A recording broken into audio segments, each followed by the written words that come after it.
बोरी खोडद जिल्हा परिषद गटाची निवडणूक आता लागलेली आहे. आज माघारीचा दिवस होता.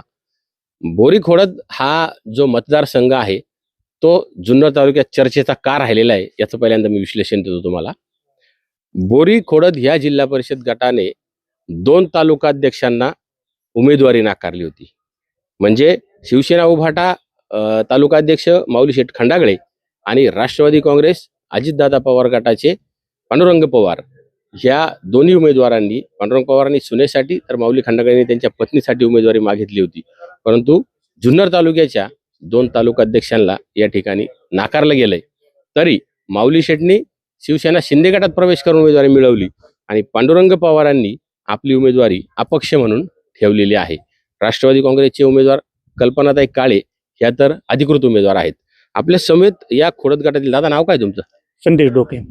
संदेश डोके. कसं पाहताय आता मी विश्लेषण केलं ह्या निवडणुकीकडे, कसं पाहता तुम्ही? साहेब, आमच्या बोरेगावामध्ये पांडुरंग पवार हे 92-93 साली उभे राहिले होते. भरघोस मतांनी बोरेगावांनी त्यांना आशीर्वाद रूपी मतदान दिलं होतं. हे आमचे वडील वगैरे सांगतात, कारण माझा जन्म तेव्हाच आहे, मी खूप लहान असेल. तर आत्ता पांडुरंग पवारांना ह्या गटामध्ये संधी मिळालेली आहे. त्यांच्या सुनेला ते का उभं करतात, तर महिला राखीव जागा आहे आणि ओरिजिनल ओबीसी महिला आहे, त्यासाठी ते आग्रही होते. साहेबांकडे ते आग्रही होते. पण वरची काही समीकरणं जुळली असन, नाही जुळली असन, कोणाला काही प्रॉब्लेम आले असतील, तो त्यांचा भाग आहे. पण साहेब अद्यापही पक्ष सोडून गेलेले नाहीत.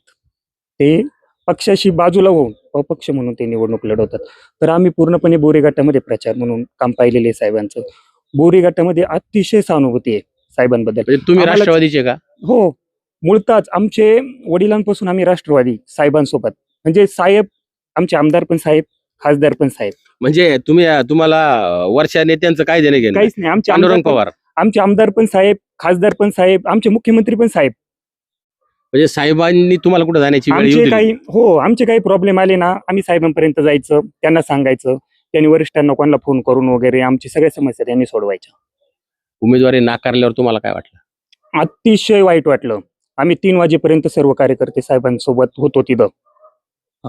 आणि मग आधी आम्ही साहेबांना सांगितलं की साहेब, ही निवडणूक जर तुम्ही नाही लढलात तर आम्ही परत तुमच्याकडे येणार नाही. तुम्ही रेटा दिलाय? हो, फार मोठा आमच्या संघ एक 250 ते 300 लोक होती. संपूर्ण साहेबांना सांगितलं की आपण अपक्ष निवडणूक लढणार आणि ती जिंकणार पण. अशी का खात्री वाटते अपक्ष निवडून याल?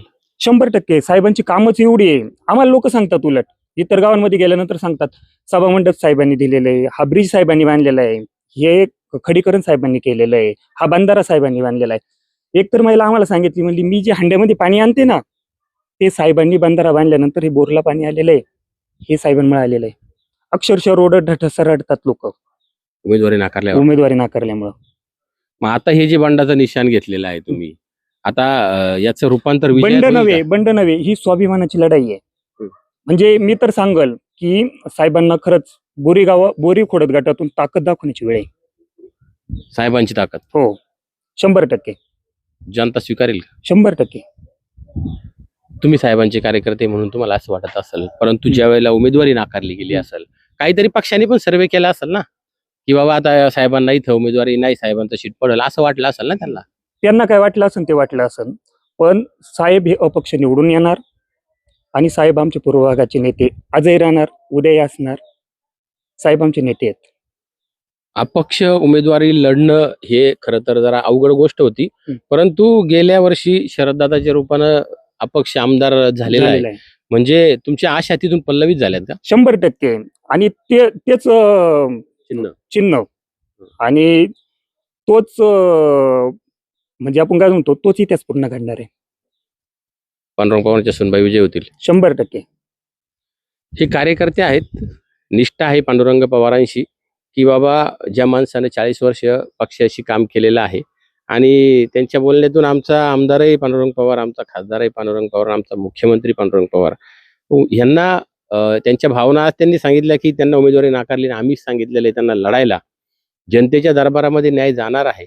5 तारखेला मतदान होणार आहे, 7 तारखेला निकाल लागणार आहे. विजयाचा गुलाल कुणाच्या अंगावर पडेल येणारा काळ सांगेल. गणेश चोरे, शिवनेरी संवाद, बोरी बुद्रुक.